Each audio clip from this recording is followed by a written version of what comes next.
Another analogy that Eric Weinstein loves to use is he talks about North Sentinel Island, which is an island of Aboriginals who basically have not made any contact with civilization. It's off the coast of India. And the Indian government basically just lets them do their thing and kind of respects them. And take this analogy, if the North Sentinelese started developing nukes, maybe the Indian government would start to pay a little more attention.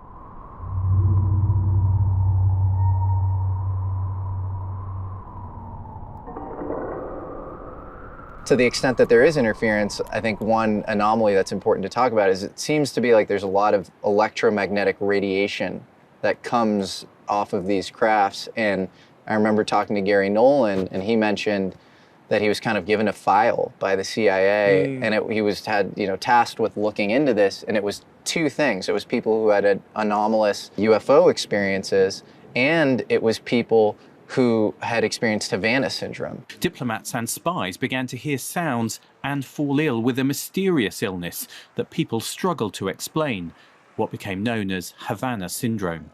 And in both cases, you have these kind of severe electromagnetic radiation effects, and often differences in the caudate nucleus and putamen, which is in the basal ganglia, the dorsal striatum of the brain, the scarring. But also the neuronal density of that area of the brain would cause somebody to even make sort of contact.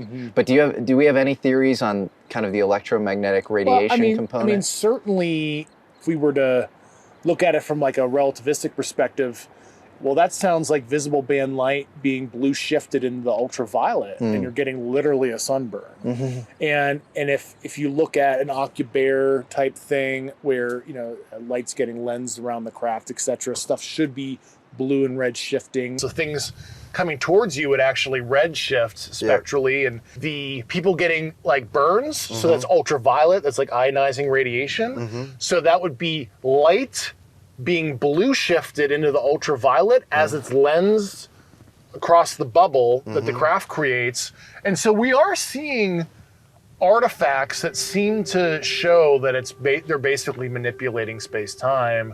And I guess that's why you get this sort of skipping across time effect or something. It looks like the things are just, you're literally folding space-time, I guess, so you can get from point A to point Z. You're riding a wave, basically. You create a wave, and you're on top of the tsunami wave, and you're riding across space-time. That's fascinating. And then, of course, there's the other thing is, if it's like an Einstein-Rosenbridge thing, 2 points on a piece of paper, and you fold it, but the way they're jumping around and skipping is, if you're riding the wave, it looks like you're moving very rapidly and like punctuated kind of movements. Because if think of an accordion and the wave you're riding is the accordion. When you flatten out the accordion, like flat space-time, you would smoothly move across. But I think we're stuck with like Einstein stuff was amazing, and nobody's really. I mean, there's obviously people with string theory, M-brain, all these other different physics theories, quantum gravity, other theories, but there hasn't been something that's unified all the weak and the strong force, etc. And that's an ongoing thing. And I think finding the Higgs boson is going to be the big answer. Yeah, we'll see. So speaking of string theory, it feels like it just hasn't shipped a product. You have our best and brightest, often really smart people, getting into this sort of field that. Maybe you can detect black holes with strings, but generally it's just not that useful. Well, string theory, I mean, mathematically, I get it works out, right? But like most of the stuff you can't empirically observe because the strings are so small and subatomically, there's just like no way of it's 11 dimensions. There's like no way of verifying that. So it's a nice I'll call it like overlay, or that maybe this is reality, maybe it's not. It mathematically works out. I think it's force fitting general relativity and quantum field theory. But this brings up an interesting question, which is, can we go down the tree trunk of physics and then find another branch? Clearly, quantum physics, with nuclear and hydrogen bombs as its byproducts, was becoming dangerous. It is an atomic bomb. It is a harnessing of the basic power of the universe. After the invention of these apocalyptic weapons, was true fundamental physics then concealed in deep black aerospace? while public-facing physics was sent into a cul-de-sac so it could do less damage? Were there actually updates in physics, maybe mid-century, that were not disclosed to the public? Okay, I realize this sounds kind of insane, but hear me out. Imagine that this billiard ball is a proton. The golden age of relativity was a wild, forgotten time in the history of American physics. This was a period in the 50s where the study of anti-gravity, yeah, you heard me right, anti-gravity, experienced a dramatic resurgence of interest. Not just among quacks, among real physicists. Since then, there has been a steady but constant improvement. Roger Babson, a patron of science, was obsessed with finding the solution to anti-gravity. His Gravity Research Foundation held a popular essay contest which garnered contributions from many of the top minds at the time. Meanwhile, another industrialist, Agnew Bainson, started the Institute of Field Physics in North Carolina, also dedicated to the study of anti-gravity. His Chapel Hill Conference in 1957 included top physicists like Bryce DeWitt, Richard Feynman, Peter Bergman, Freeman Dyson, and John Wheeler, all there to discuss the role of gravity in physics. As physicist Lewis Witten would go on to say about anti-gravity in the 50s, it was in the wind, meaning it was everywhere. He said, "What are you doing about anti-gravity?" And I said, "Well, I'm not against gravity." Witten actually worked in Martin Corporation's anti-gravity research unit. That's right, they had an anti-gravity research outfit. It was called Research Institute for Advanced Studies, or RIAS for short. And Martin Corporation, of course, would later become Lockheed Martin. Lewis Witten's direct boss at RIAS was a guy named George Trimble. In a 1956 article found in Jane's Defense Weekly, George Trimble said, "We're already working on nuclear fuels and equipment to cancel out gravity," and added that the conquest of gravity could be done in about the amount of time it took to build the first atom bomb. By the time the 60s had rolled around, most people had kind of forgotten about anti-gravity. It quieted down because nobody ever got anywhere, or it quieted down because it did get somewhere and it went black. Yeah, it is kind of weird where, as far as I know, in my kind of, topological physics history knowledge, where, there was all these anti-grav groups up until the early 60s, and then they, totally vaporized. You know that there's physics knowledge held by aerospace companies that is not There known. certainly is materials knowledge. Materials, material which science. involves topological physics or whatever.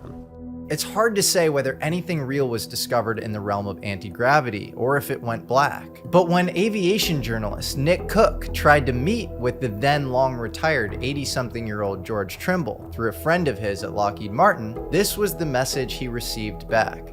Quote unquote, "I don't know who this old man is or what he once was, but he told me in no uncertain terms to get off his case. He doesn't want to speak to me and he doesn't want to speak to you. Not now, not ever. I don't mind telling you that he sounded scared."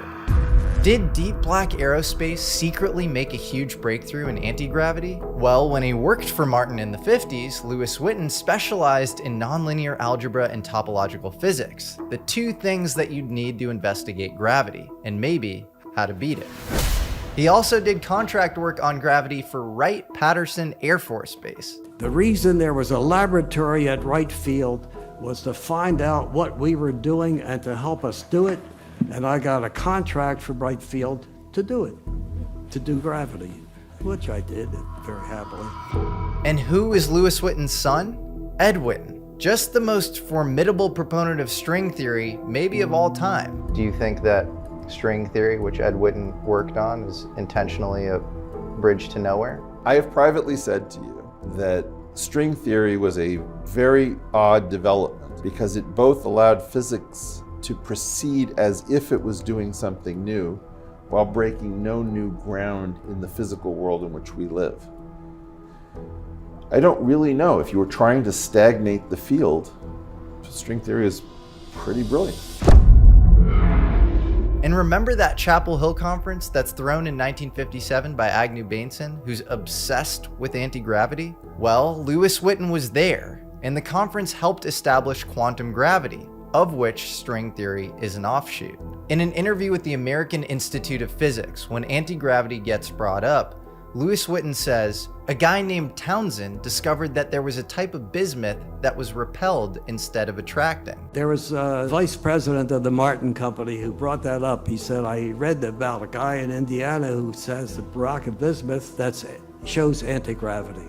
And where have we heard about bismuth with possible anti-gravity properties before? That's Gary Nolan, Stanford microbiologist and Nobel nominee, who claims to have UFO crash parts with isotope ratios that don't occur naturally on Earth. One of his pieces that we looked at together when I visited was magnesium bismuth. Bismuth layers less than a human hair, supposedly picked up in the crash retrieval of an advanced aerospace vehicle. Nowhere could we find any evidence that anybody ever made one of these. And who's this Townsend guy Witten's referring to? Witten had to have been talking about Townsend Brown, one of the country's leading anti-gravity researchers at the time.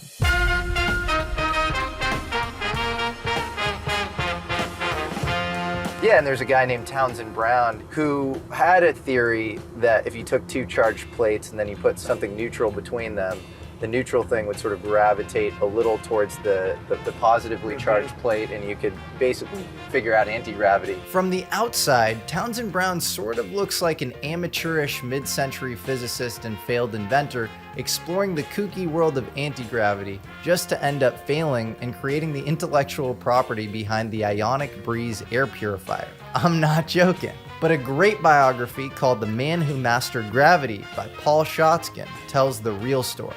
He parachuted behind enemy lines into Germany